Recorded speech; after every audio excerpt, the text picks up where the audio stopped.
Kung naghahanap kayo ng level entry phone and yung budget ninyo ngayon is nasa under 4,000 pesos, sa tingin ko, dapat ninyong i-check itong device na to. Mayroong capable gaming chip na Unisoc T7250 na goods yung performance pagdating sa mobile games and also CODM. Naka IP64 rating, merong big 6.75-inch 90Hz display, and higit sa lahat, merong massive 5,200 mAh battery capacity. At itong phone na to ay ang Itel CT100. Pero ang tanong, sulit ba itong bilhin para sa under 4,000 pesos phone? Pag-usapan natin. So, simulan muna natin sa isang mabilisang unboxing. At sa loob ng box nito, makikita agad natin yung ating Itel CT100 unit. And then sumunod naman dyan is yung ating included case na merong MagSafe capability. And then, nandito yung ating power brick, charging cable, at saka user manual. And that's pretty much it. So, yung maganda ba dito, merong pa-freebie si Itel if ever na makukuha nyo to sa launching date nila, which is ngayong July 4. Bale, meron tong kasamang pre-earbuds and also meron din tong kasamang speaker.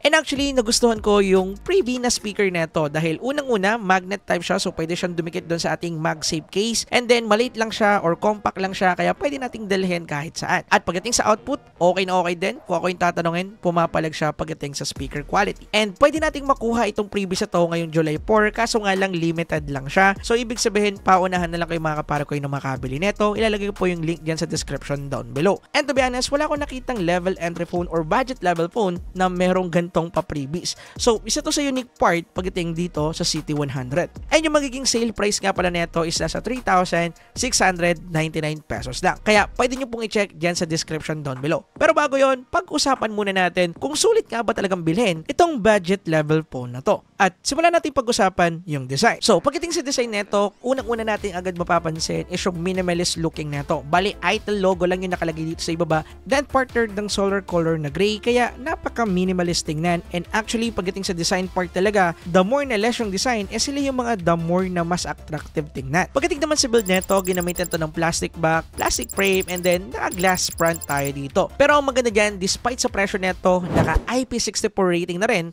itong phone na to. And actually, okay na okay to para sa mga riders natin out there na need talagang tumakbo or need talagang magtrabaho ngayong maulan na panahon. Kaya kung sakasakaling mababasa to ng tubig habang umaambon or something, hindi tayo masyadong problema pagdating sa phone na to. Pagdating naman sa display neto, naka 6.75-inch IPS LCD display na merong 90Hz refresh rate support. Meron ditong max brightness na 700 nits, and yes, medyo hindi siya ganun ka-visible pagdating sa tirik na araw, pero kung gagamitin mo na itong as your secondary phone, pwedeng-pwede na rin. And based on experience ko sa phone na to, kung usapang movie watching, social media like Facebook, TikTok, and YouTube, palag-palag naman yung display neto. Pwedeng-pwede. And actually, nabiglang ako ng konti dahil naka-wide Fine L1 na to sa Netflix. Kaso nga lang hanggang 720p resolution lang yung cap dahil yun yung max resolution nung phone na to. But ganoon pa man, experience-wise, okay na okay naman siya and pabibigyan naman niya yung need natin pagdating sa mga movie watcher. And actually, yung takaw pansin talaga sa phone na to halatang halata naman, which is yung kanyang teardrop notch na old style na talaga dahil syempre ngayon naka-punch hole camera na tayo dito. And also, kapansin-pansin din yung kapal ng chin at saka ng kanyang bezels. And yes, nung nare-review ko tong phone na to, isa rin yan sa mga reklamo ko.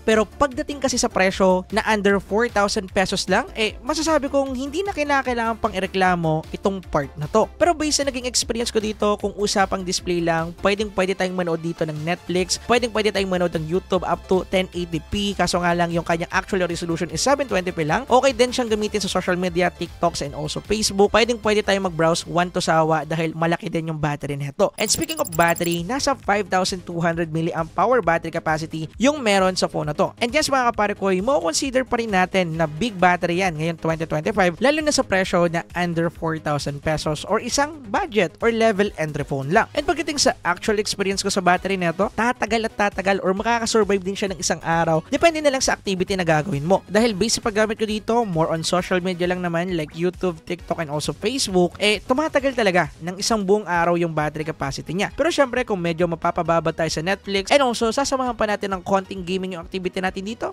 for sure, magcha-charge tayo dito at the end of the day. And yan yung na-experience ko sa kanya. And yan din papasok ng konti yung drawbacks nito dahil naka 18 watts charging support lang siya. And yes, talagang medyo mag-aantay ka dito ng matagal-tagal kapag gusto natin siyang i-charge from 0 to 100 dahil aabot po ito ng 1 hour plus. Which is, kagaya nga na sinabi ko, for the price is not bad na rin. And kung iniisip yung bumili ng phone na to pang regalo sa mga anak ninyo at gusto nilang maglaro ng ML, masasabi kong approved to para sa akin. Dahil dahil okay yung naging performance niya. Yung chipset nga pala na ginamit dito is the Unisoc T7250 na 12nm chipset, and meron tong max clock speed na 1.8 GHz and GPU na Mali G57 MP1, at ang kagandahan dito, meron tong UFS 2.2 storage version. At pagdating sa Antutu na nakuha natin dito, pumalo din to ng 300,000 plus Antutu benchmark score, and actually hindi to kasing taas or kasing level ng G99 pero almost nandun na, balik konting pitik na lang nandun na tayo dahil mas mataas ang clock speed ng legendary G99 chipset. So kung meron kayong mga phone na naka G99, hindi ko may recommend sa inyo na bumili kayo ng phone na merong chipset na kagaya nito, or bilhin nyo itong CT100 if ever na meron pa kayong phone na merong G99 chipset. But speaking of performance, maganda rin yung naging performance neto sa mga MOBA games and CODM. At ito yung result ng testing na ginawa namin. So pagdating sa mga MOBA game which is MLBB, HOK at saka Wild Rift, okay yung nakuha nating performance dito. Nakakuha tayo ng decent 80 to 60 FPS sa tatlong game na to. And by the way, yung pinaka-setup natin dito is yung pinaka-max out pagdating sa ating MLBB, hanggang super lang yung ating FPS currently, and then naka-ultra graphics naman tayo. Ganon din yung ating settings pagdating sa ating HOK at saka Wild Rift, nakakap lang sa 90 FPS yung setup nila. And pagdating naman sa naging gameplay, just I said, okay naman yung nakuha nating frame rate, pumapalo ng 80 to 60 FPS. Yun nga lang, pa-fluctuate, wala siyang maintaining. Talagang nagkakaroon siya ng average FPS sa 60, pero yun nga, pataas baba yung frame rate nila sa both games. Pero pagdating sa HOK at saka Wild Rift, okay yung kanyang mismong FPS, medyo consistent unlike sa MLBB na tumatalon-talon ng konti. Pero at the end of the day, para sa performance neto, pagdating sa mga MOBA games, kayang-kaya po yan at walang magiging problema, smooth and consistent yung performance niya. Pagdating naman sa shooting games which is CODM, sinetup natin to sa low graphics and then high frame rate. And pagdating dito, okay din naman yung naging performance niya. Yun nga lang, same lang din ng MOBA games, medyo nagpa-fluctuate yung kanyang frame rate, pero naglalaro naman yan sa 45 to 60 FPS, and most likely nagmi-maintain siya sa 50 to 60 FPS. So pagdating dito, okay naman yung kanyang gameplay, and actually nilaro namin to ng 30 minutes, both BR and MP, and nakakuha naman kami ng consistent na performance. Yun nga lang, pagdating sa BR, hanggang 30 FPS lang tayo dito. Kaso nga lang, kahit na okay yung performance niya, naka 40 FPS lang tayo sa BR mode. So pagdating dito, nakadepende na lang kung BR player ba kayo or MP players. So para sa akin, acceptable naman yung performance niya sa nakita ko nung ginaming test namin siya. Almost G99, pero syempre mas stable yung FPS ng G99 unlike dito. Pero at the end of the day, 3,000 phone lang din kasi talaga itong phone na to. Kaya pagdating dito, masasabi ko na goods naman kung ako yung tatanungin. Then pagdating naman sa software neto, naka Itel OS or Pure OS version 14.5 and undertone ng Android 14. And yes, kapara ko ay nasa outdated operating system tayo dito. And yung sana ko lang naman dito, sana ginawa na rin nilang Android 15. And pwede naman tong ma-resolve if ever na magbibigay si Itel ng update para sa Android 15. And then, nung nag-check ako about dito, wala akong confirmation na nakuha na magkakaroon to ng Android 15 update.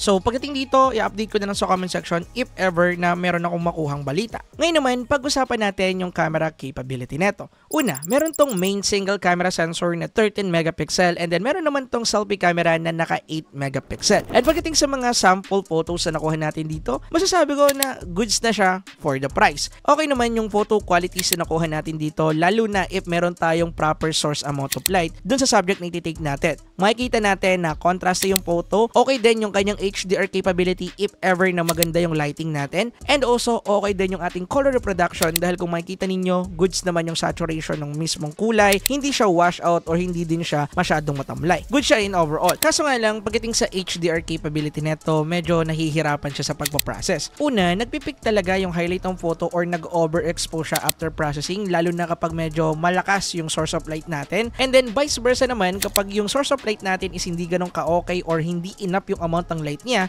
medyo dark naman yung photo at napakadaming grain. Nawawala naman yung detail sa shadow part or medyo nagiging dark yung photo natin or underexposed. So pagdating dito, dahil nga nasa budget level entry phone tayo and 3,000 pesos lang naman tong phone na to, pretty acceptable naman yan kung ako yung tatanungin. Basta proper positioning na lang tayo at hanap ng magandang lighting, for sure makakapag-nail tayo ng good photo. Nakita nyo naman sa mga sample. Ganoon din yung feedback or masasabi ko sa kanyang selfie camera, need talaga natin ng proper source amount of light para makakuha tayo ng good looking photos. Kung wala or hindi kasi masyadong okay yung lighting doon sa mismong subject, makakakuha tayo ng grainy and also pixelated photos. And natural yan para sa presyo and also level entry phones, kaya hindi ko na kinakailangan pang ireklamo. Pagdating naman sa kanyang video capability stability, okay naman, naka 1080p at 30fps sa kanyang main camera. And yung isa lang talaga magiging problema dito dahil wala nga tayong OIS or EIS, medyo shaky din talaga yung footage. But pagdating sa video, for the price again, okay na. Pagdating naman sa selfie camera, ganun din yung feedback ko, need din talaga natin ng magandang source of light para mawala or ma-eliminate yung mga grainy part ng mismong video dito, and also magkaroon tayo ng saktong sharp pagdating sa kanyang selfie camera. So in overall, goods naman siya kung ako yung tatanungin, lalo na for the price. So hindi ko na masyadong mairereklamo yung mga flaws na nakita ko dito. Para kanino ko maire-recommend itong phone na to? Kung kayo yung tao na naghahanap ng secondary phone or kaya backup phone lang, as in pan-text